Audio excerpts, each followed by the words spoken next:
Happy New Year, everyone. We have a developing story. Sweet Baby Inc. apparently has invaded Devolver Digital Games, which is a sad situation.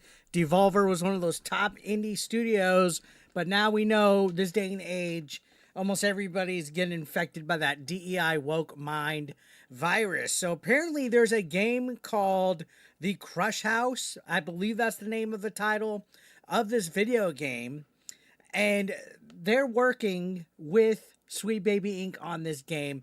I'm gonna look at this article from Smash JT's website.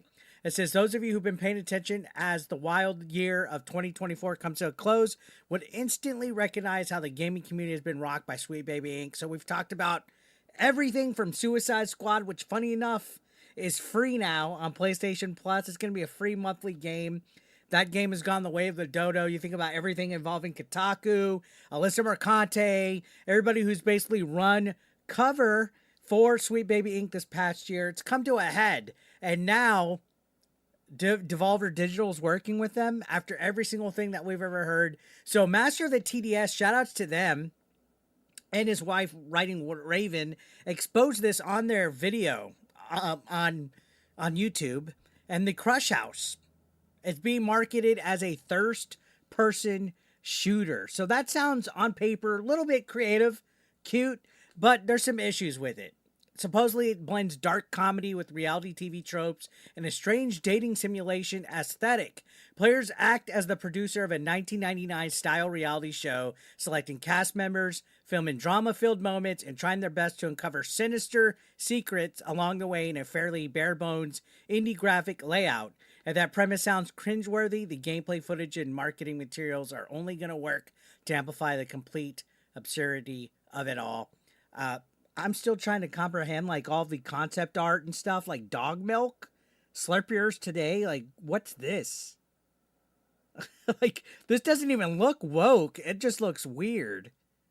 And what could Sweet Baby Inc. possibly give to contribute to this game? So continuing on, this article says that highlights include a faux gossip blog filled with exaggerated scandals and even a video tutorial for hot dog milk. Okay, so that's where the hot dog milk comes from. A concoction that literally nobody asked for or wants. Once again, a game clearly intended for the modern audience. Now, honestly, I'm not sure, but apparently the narrative design comes from Sweet Baby Inc. Development's done by Nerial Ltd., who's known for Card Shark and the Rain series. Now, here are two of the employees from Sweet Baby Inc. This is one of the individuals. What a nose piercing there. I've never seen like a double inside the nostril like that. Usually it's a bull ring. This is next level. Now, Maxine Sophia Wolf. This is Maxine Sophia Wolf. They are full-time SBI team members who are heavily involved in making this game. Smash goes on to ask the legit questions. What normal, sane human being takes a picture like this and then uses it as their profile pic? Yeah, this is their profile picture. We already know about all these Sweet Baby Inc. employees and everything like that. Now, just because on surface level this game it just seems weird and doesn't really seem like it has any weird DEI issues, the fact that an employee from Sweet Baby Inc. that obviously fits the description of somebody that's a quote-unquote wokey has worked on this game is enough of a red flag. We recognize patterns here, guys. Every time you see a certain pattern, it just leads to the same destination. It says Devolver Digital, once known for publishing critically acclaimed titles like Cult of the Lamb and Hotline Miami, among a slew of other awesome indie hits, is acting as the game's publisher here, and the decision has left many longtime fans of Devolver stunned and disheartened. Sweet Baby Inc. has now long been a polarizing force, so this goes on a little bit more of a rehash. You guys remember when this all kicked off, Chris Kindred was literally calling for Sweet Baby Inc. Detected, which was Brutus Rambo's curator group on Steam, which all it did was let you know which games had influence by Sweet Baby Inc.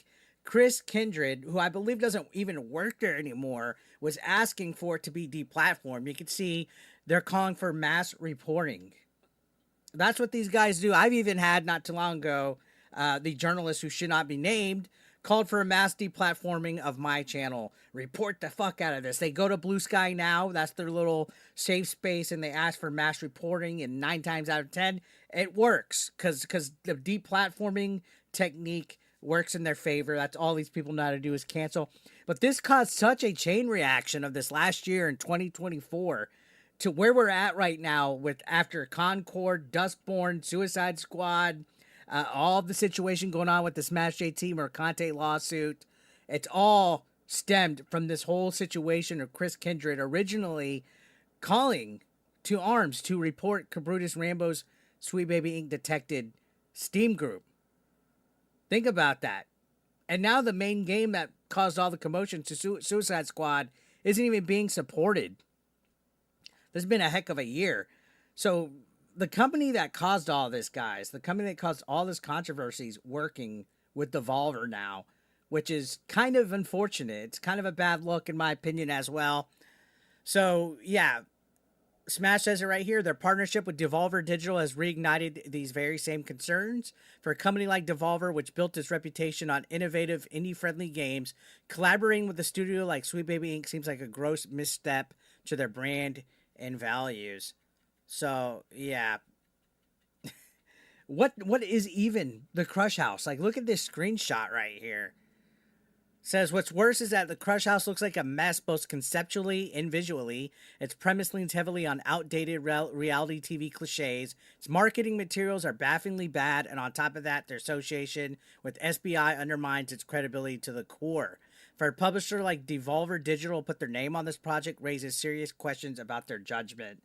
So yeah, I mean, after a full year of everything that we've seen, all the controversies, the backlash, actual companies like Square having their logos removed from Sweet Baby Inc.'s website, and even Sweet Baby Inc.'s website being basically under construction to where they're not even listing their partnerships anymore, you got to wonder why a company like Devolver Digital would lend their name to Sweet Baby Inc. and openly work on a project with them.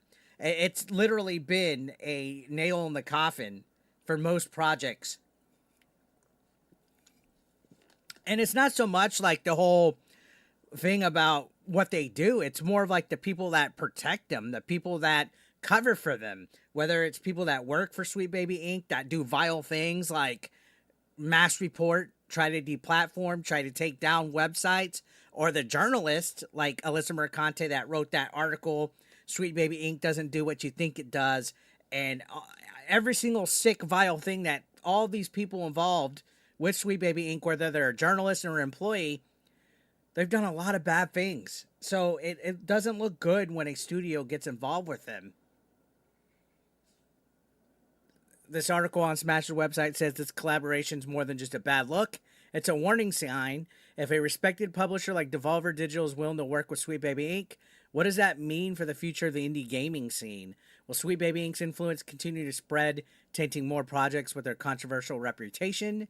It's beyond wild to me that they continue to operate in the shadows, hiding their involvement in games only to cry victim each and every time it's discovered they're working on a project. Yeah, they're literally hiding who their partnerships are with at this point now, guys. If you're having to hide stuff, that's not a good look, in my opinion. So, who knows what's going to go on with the Crush House? I think the game itself looks kind of strange, kind of weird. I don't know what to put about it. If you're having people work on narratives of games, especially from Sweet Baby Inc., I feel that's setting yourself up again for a disaster. These people are more focused on identity politics. They're more focused on promoting woke ideologies and narratives. This whole gross left-leaning agenda, all right? And look at everything that they've done. I mean, Suicide Squad alone, we had, Mrs. Freeze, and Dustborn was full fucking bullshit as well. Then, I mean, even Veilguard, we can go to bigger companies, but for the most part, everybody's felt like the indies were untouched. Sure, every once in a while you'll get something that's a little bit more progressive, but the indies didn't have a lot of consulting companies going in and, you know, sticking their fingers in the pie. Now, one of the biggest studios, Devolver, is having a partnership with Sweet Baby Inc. That's what the problem is. It's a huge red flag. So I wouldn't hold my breath for you guys to think that this game is not going to fail or have any kind of nonsense in it. As a matter of fact, it's kind of disheartening, as Smash says. So let me know your thoughts in the comment section down below. I'd love to hear what you guys have to say. Don't forget to hit that subscription button if you're not subscribed yet. I'll see you on the next one.